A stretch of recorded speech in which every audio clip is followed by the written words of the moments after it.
સમાચાર જૂનાગઢમાંથી કેશોદના પાણખાણ ગામે ખેડૂતની હત્યાના કેસમાં 15માંથી 11 આરોપીની ધરપકડ કરાઈ હોવાની વિગતો છે।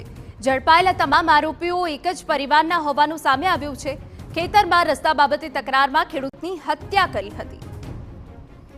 છેલ્લા 1 વર્ષથી બે ખેડૂત પરિવાર વચ્ચે જમીન બાબતે માથાકૂટ ચાલી રહી હતી, જે હત્યામાં ફેરવાઈ હતી।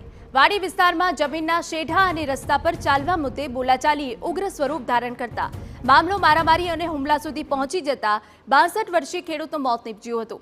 હુમલો કરનારા 15 આરોપી સામે કેશોદ પોલીસ સ્ટેશનમાં ગુનો નોંધાયો હતો, જેમાંથી પોલીસે 11 આરોપીને ઝડપી લીધા છે।